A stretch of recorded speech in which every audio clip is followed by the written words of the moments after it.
แล้วก็ลูก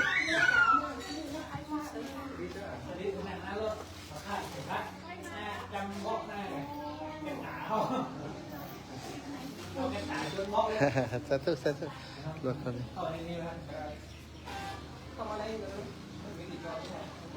อ๋อเป็นพุทธิ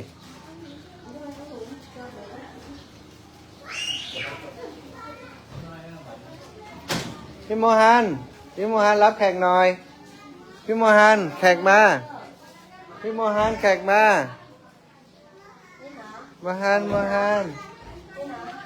รับแขกหน่อยเพื่อนๆมาแล้วเร็ว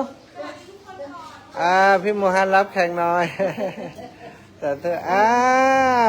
สีชมพูหมดเลยสาธุค่ะสาธุค่ะสาธุค่ะโอ้สาธุค่ะสาธุแม่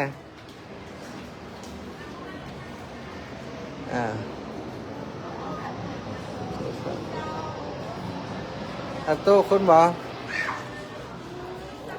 ไปไหนก็ติ้วพักอย่างเดียวแล้วแม่กล้าขายพักแม่กล้าพักเอาพักมาแล้ว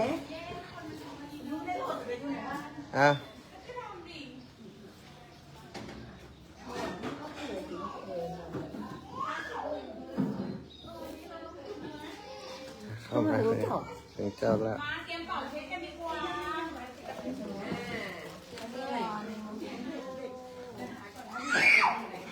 ไล่สดอยู่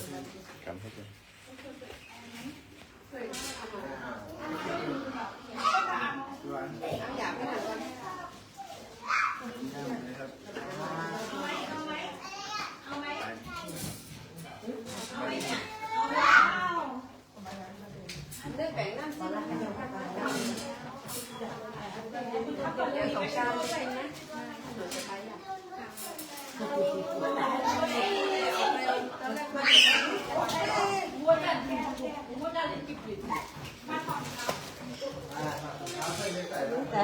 นั่นถือไปไหนจะมาเอาเรื่องกัน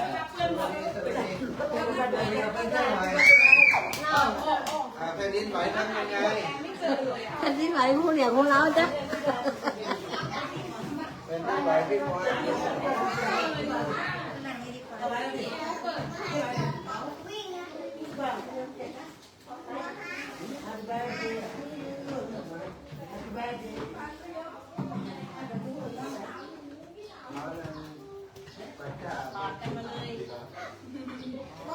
หนูสวยสุด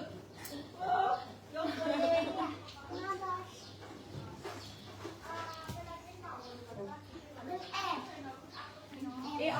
องนุชเอาแอร์เพื่อเว้ยนี่ที่หมดแอร์เด็กพิเชษ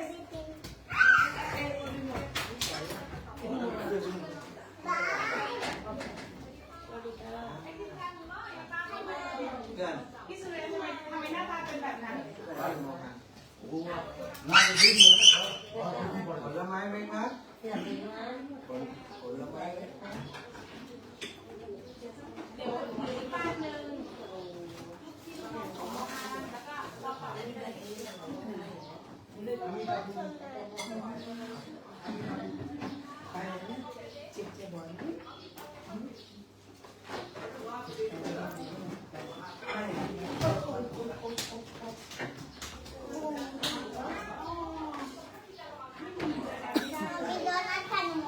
ร้อนไหมคะอยากร้อนเนาะหนูก็เอาหายหมดแล้วไม่เจอเลยว่าหายนิดเดียวเดี๋ยวข้างล่างแล้วหาไม่เจอ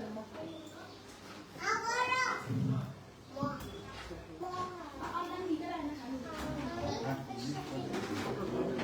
แล้วก็ขออนุญาตผมไปอ๋อครับพ่อไม่ใช่เลยปอด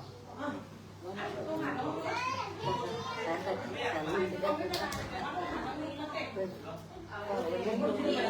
ะได้จักรยานไหมไปขี่จักรยานข้างนอกเลยแต่ไม่มีไปต้องมีองค์เทียนป่ะขี่จักรยานไปขี่จักรยาน ดีใจเปลี่ยนมันมากแหละ ทานอ่ะใครจานก็ไม่รู้หรือไปอ่ะใครก็ไม่รู้เสียงอะไรลูกทำไมโดนขี่ได้เด็กๆฟังดีๆนะคะ ขี่ได้แต่ว่าห้ามออกนอกรั้วนะคะทำไมไอ้รถโดน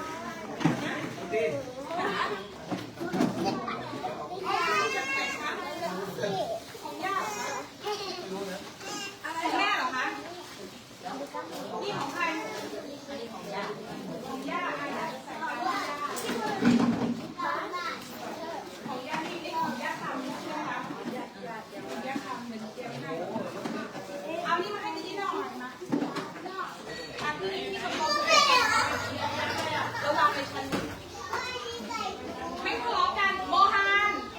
ไม่ออกนอกบ้านไม่ออกนอกบ้านนะคะ เราจะเล่นกันแค่ในรั้วนี้เท่านั้น เพราะว่าแดดมันร้อนตากลับแล้วเหรอลูกเบรกกับบ้านท่านเบรกมีปั๊บต่ำนะครับนี่รถประมาณนี้จำได้ไหมไปอ่ะกันคนออกรั้วแหละตัวไม่ยิ้มอ๋อนึกว่าเต้นกลมกันไหมถามเจ๊คำเราเจ๊คำบอกผมโอ้โหเหรอจำได้โอ้ยรถเป็นน้อยอย่างเงี้ยเอานี้ให้ดีๆค่ะ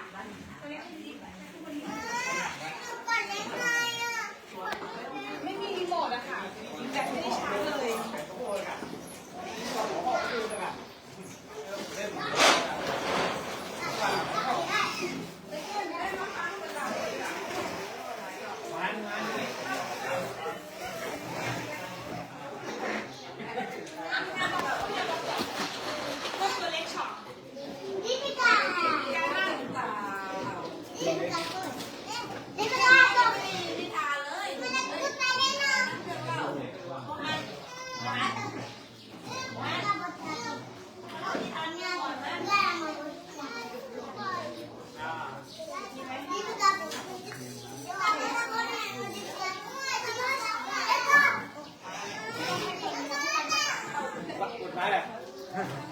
หลายแก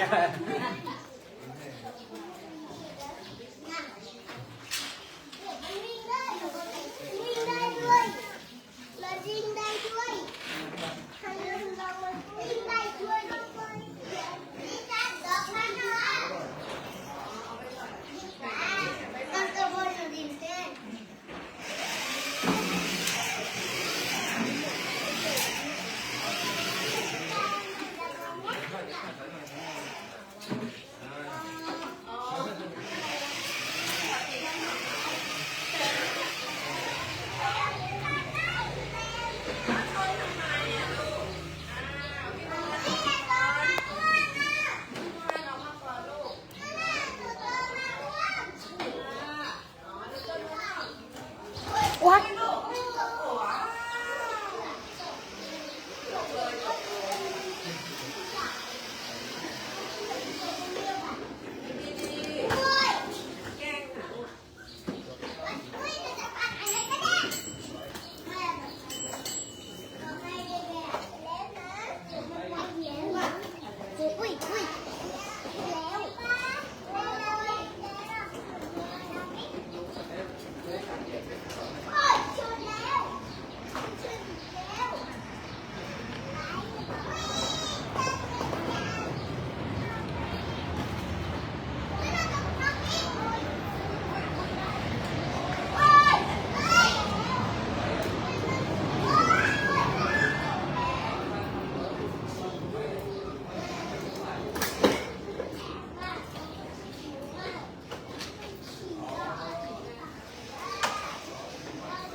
มันจะขึ้นในกระไปครับ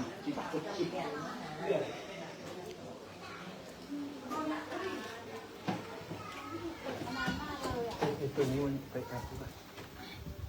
เราต้องเอานี่ดันขึ้นขอโทษนะคะหนู